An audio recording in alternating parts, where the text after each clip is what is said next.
وحی الہی کا آغاز سورۃ العلق سے ہوتا ہے۔ پہلی ہی سورت میں اس ظلم کے نظام کے خاتمے کا 3 نکاتی ایجنڈا قرآن نے بیان کر دیا۔ پہلی 5 آیات میں اقرأ بسم ربک الذی خلق، اللہ کے نام کو پکارنے، اس ذات نے جس نے انسانیت کو پیدا کیا، جس کو وہ علم دیا جو وہ علم نہیں جانتے تھے، علم الانسان ما لم یعلم، علم کا مرکز اور منبع بتلایا کہ وہ اللہ کی ذات ہے جس سے علم اور طریقہ کار سمجھ میں آتا ہے کہ اس طریقہ کار کے مطابق دنیا میں کام کرنے۔ دنیا کی تمام ایجادات، تمام رہنمائیاں اسی اللہ کی جانب سے انسانیت کے سینے پر، ذہن پر القاء کی جاتی ہیں۔ تو قرآن نے یہ تذکرہ کرنے کے بعد کہا کلا ان الانسان لیطغی، خبردار، ہرگز ہرگز یہ بات قابل قبول نہیں کہ کوئی انسان دوسرے انسانوں پر ظلم کرے، طغیانی کرے، طاغوت بنے، انسانیت پر ظلم کرے، یہ ظلم قابل قبول نہیں۔ انسان کسی دوسرے انسان پر ظلم کرے، یہ بے عینی ہی وہی جملہ ہے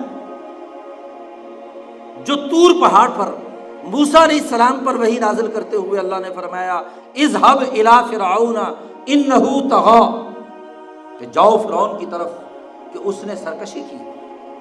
جیسے موسیٰ کو فرعونی نظام کے خاتمے کے لیے بھیجا گیا، ویسے ہی قرآن کی پہلی ہی صورت میں حضور صلی اللہ علیہ وسلم سے کہا جا رہا ہے کہ کلا ان الانسان لیطغی۔ حضور چونکہ پوری دنیا کی طرف مبعوث کیے گئے ہیں، اس لیے مخصوص ابو جہل کا نام نہیں لیا گیا۔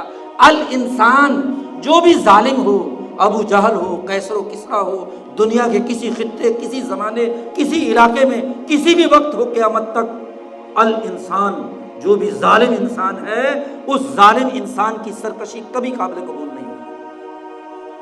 ایک آفاقی کتاب عالمگیر قانون کی کتاب میں عالمگیر قوانین بیان کیے جاتے ہیں۔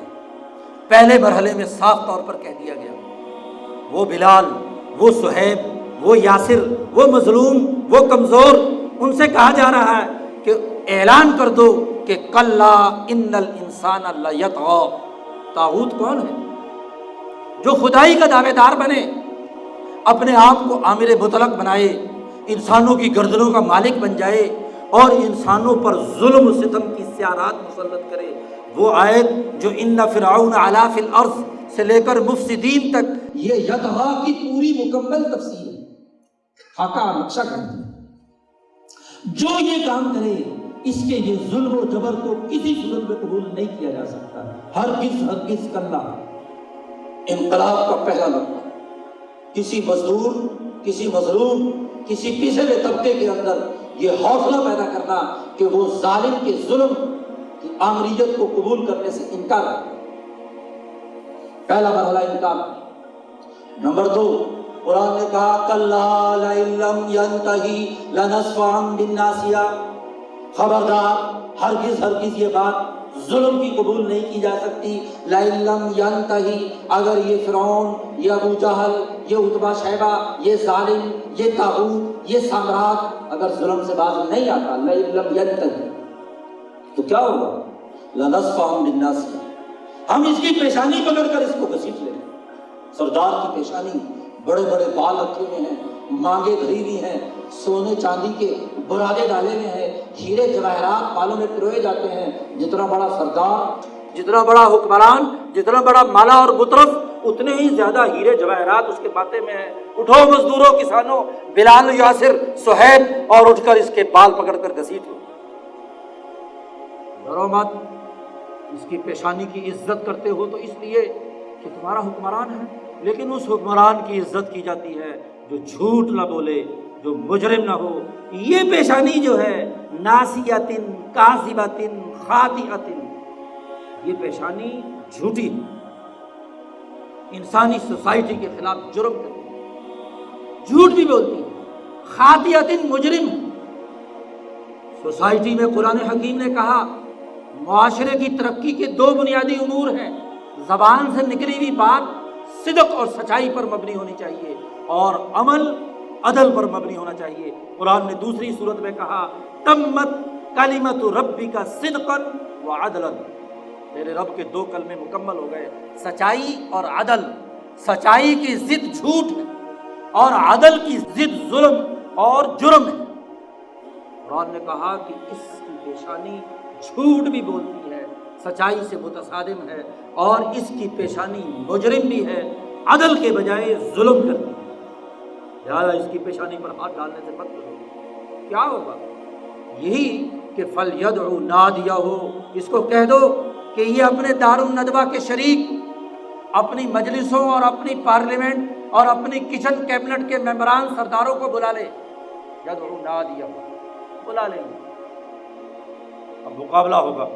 سندعو الزبانیہ، ہم بھی اپنی زبانیہ اس کے مقابلے پر لائیں گے، یہ اپنی فوج لائے، یہ اپنی طاقت لائے، ہم اپنی طاقت لائیں گے اس کے مقابلے پر۔ سندعو الزبانیہ، اللہ نے انقلابی اعلان کر دیا، اب ٹکراؤ ہوگا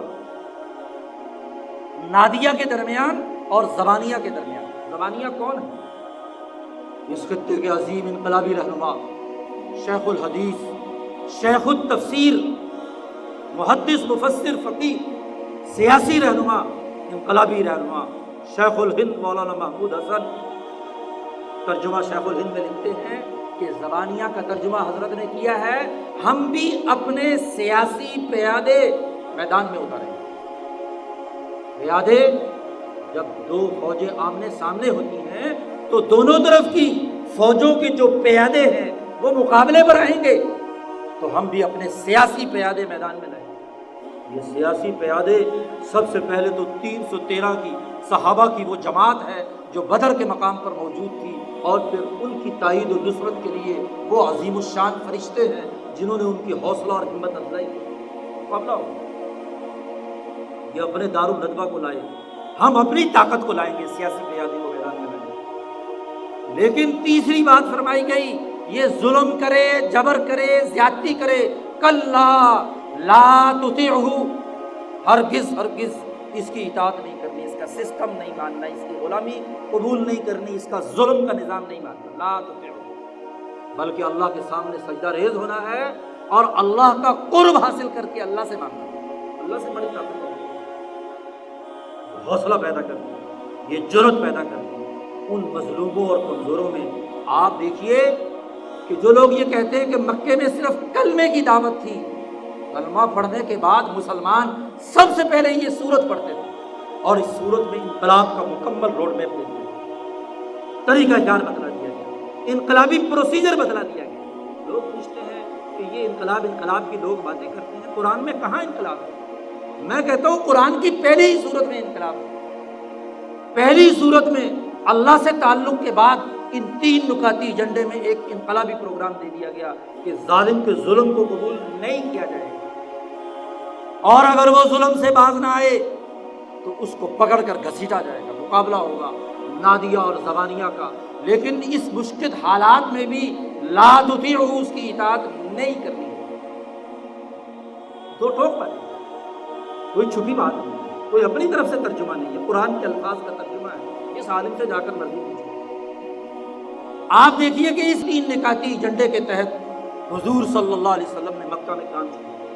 وہ بلال حبشی جو ابو جہل کے ظلم و ستم کی وجہ سے کبھی اف بھی نہیں کرتا تھا، وہی بلال، اس کے اندر وہ جرأت پیدا ہوتی ہے، وہ ہمت پیدا ہوتی ہے کہ وہ تپتے ریت پر لٹا کر اس غلام پر، کالے کلوٹے پر ظلم کرتا ہے، اور اسے کہتا ہے کہ تم اس نظریے سے منحرف ہو جاؤ۔ وہ کہتا ہے نہیں، چمڑی ادھیڑی جا سکتی ہے لیکن لا تطیعہ، ہماری اطاعت نہیں۔ احد احد ان کی زبان پر اللہ کی طرف رجوع ہے، اللہ کے قرب کے حصول اور اللہ کی طاقت سے حوصلہ پاتے ہیں وہ صحابہ۔ یاسر، صہیب ہے، عمار ہے، مظلوم و کمزور ہے، جو حضور صلی اللہ علیہ وسلم کی جماعت میں شامل ہوتے چلے جاتے ہیں۔ ہرقل کے دربار میں بخاری میں یہی، اس کے بعد جو حدیث آتی ہے، ابو سفیان جو اس زمانے میں ابھی مسلمان نہیں ہوئے تھے، ابو سفیان قافلے کے ساتھ پہنچے ہوئے ہیں۔ ہرقل نے پوچھا ابو سفیان سے کہ سچ سچ بتاؤ کہ اس نبی نے، جس نے نبوت کا دعویٰ کیا ہے، اس کی جماعت میں کمزور لوگ ہیں یا بڑے بڑے اشرافیہ ہیں، بڑے بڑے مالدار اور سرمایہ دار ہیں؟